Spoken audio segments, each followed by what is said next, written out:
নমস্কার। এটা তো আমরা সবাই জানি যে তামার তারের ভেতর দিয়ে কারেন্ট যায়, কিন্তু জলের ভেতর দিয়ে বিশুদ্ধ জল কিন্তু বিদ্যুৎ পরিবহন করে না। অথচ সেই জলেই যদি এক চিমটে নুন মিশিয়ে দেওয়া হয়, তাহলেই বাল্বটা জ্বলে ওঠে। একেবারে জাদুর মতো, তাই না? কিন্তু কিভাবে এটা সম্ভব? চলুন আজ এই জাদুর পেছনের বিজ্ঞানটাকেই একটু সহজ করে বোঝা যাক। তো চলুন এই জাদুর রহস্য ভেদ করা যাক। আর শুরুতেই যে প্রশ্নটা মাথায় আসে সেটা হলো, ধরুন একটা সাধারণ পরীক্ষা করা হলো, একটা ব্যাটারির সাথে লাগানো বাল্বের তারটা কেটে দুই প্রান্ত বিশুদ্ধ জলে ডোবানো হলো। কি দেখা যাবে? বাল্বটা জ্বলবে না, কিন্তু ওই জলের মধ্যে যেই একটু নুন মিশিয়ে দেওয়া হলো, অমনি বাল্বটা সাথে সাথেই জ্বলে উঠল। খুবই সাধারণ একটা ঘটনা, তাই না? কিন্তু এর পেছনেই লুকিয়ে আছে একটা দারুণ সায়েন্টিফিক ব্যাখ্যা। এই রহস্যটা সমাধান করতে গেলে আমাদের প্রথম যে জিনিসটা বুঝতে হবে সেটা হলো বিদ্যুৎ সব মাধ্যমে একইভাবে চলে না। মানে বিদ্যুৎকে বয়ে নিয়ে যাওয়ার জন্য সব সময় একই বাহক কাজ করে না। এই দেখুন, পার্থক্যটা বেশ পরিষ্কার। যখন তামার তারের মতো ধাতব পরিবাহীর মধ্যে দিয়ে কারেন্ট যায়, তখন সেই কাজটা করে মুক্ত ইলেকট্রন, আর এর ফলে তারটার কোনো রাসায়নিক পরিবর্তন হয় না। কিন্তু আমাদের লবণ জলের ক্ষেত্রে ব্যাপারটা একদম আলাদা।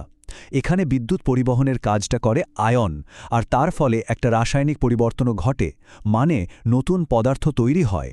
এই যে পদার্থগুলো যারা এই ম্যাজিকের মতো কাজটা করে, এদেরই একটা বিশেষ নাম আছে।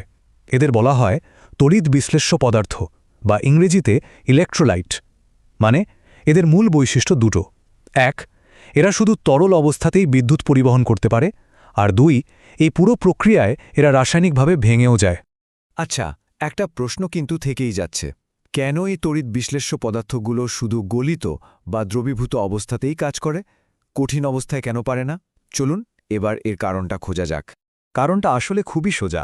ভাবুন তো, লবণের দানা যখন কঠিন অবস্থায় থাকে, তখন তার ভেতরের আয়নগুলো সব একদম শক্ত করে একে অপরের সাথে বাধা থাকে। ওরা স্বাধীনভাবে নড়াচড়াই করতে পারে না। আর নড়াচড়া না করতে পারলে বিদ্যুৎ বইবে কি করে, তাই না?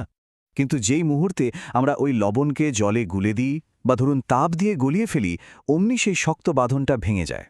আয়নগুলো একদম ফ্রি হয়ে যায়, স্বাধীনভাবে চারিদিকে ঘোরাফেরা করতে পারে। আর এই মুক্ত ছোটাছুটি করা আয়নগুলোই কিন্তু আমাদের কারেন্টকে বয়ে নিয়ে যাওয়ার কাজটা করে দেয়।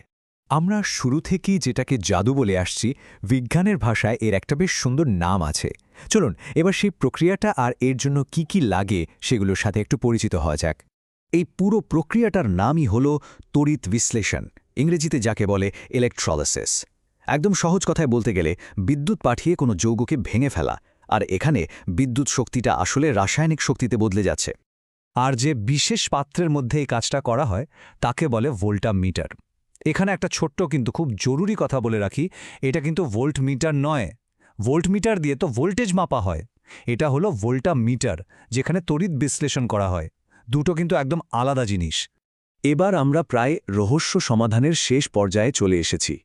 শেষ দুটো যে গুরুত্বপূর্ণ অংশ বাকি আছে, সেগুলো হলো দুটো বিশেষ পাত। এরাই কিন্তু পুরো আয়নের খেলাটাকে কন্ট্রোল করে আর আমাদের সার্কিটটাকে সম্পূর্ণ করে। এই পাতগুলোকে বলে ইলেকট্রোড বা তড়িৎদ্বার। এদের পরিচয়টা খুব সোজা। যে পাতটা ব্যাটারির পজিটিভ বা প্লাস প্রান্তের সাথে জোড়া থাকে সেটা হলো অ্যানোড, আর যেটা নেগেটিভ বা মাইনাস প্রান্তের সাথে লাগানো সেটা হলো ক্যাথোড। খুবই সহজ, তাই না? তাহলে চলুন এবার পুরো ঘটনাটা একবারে দেখে নিই। যেই মুহূর্তে ব্যাটারি সুইচ অন করা হলো, সাথে সাথে কি হবে? আমরা তো জানি বিপরীত চার্জ একে অপরকে টানে। ঠিক সেই নিয়মেই দ্রবণের যত পজিটিভ আয়ন মানে ক্যাটায়নগুলো সব দৌড় লাগাবে নেগেটিভ ক্যাথোডের দিকে, আর নেগেটিভ আয়নগুলো মানে অ্যানায়ন সেগুলো ছুটবে পজিটিভ অ্যানোডের দিকে। আর সেখানে পৌঁছানোর পরেই আসল ঘটনাটা ঘটে। ওরা নিজেদের চার্জ ছেড়ে দিয়ে একদম নতুন পদার্থে পরিণত হয়। তাহলে বোঝা গেল ব্যাপারটা?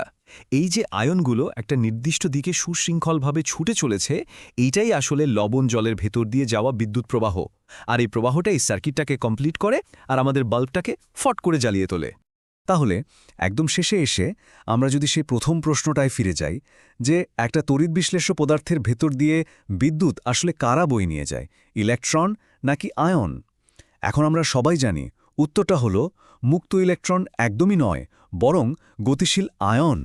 আশা করি লবণ জলের এই জাদুর পেছনের বিজ্ঞানটা এখন সবার কাছে একদম জলের মতোই পরিষ্কার।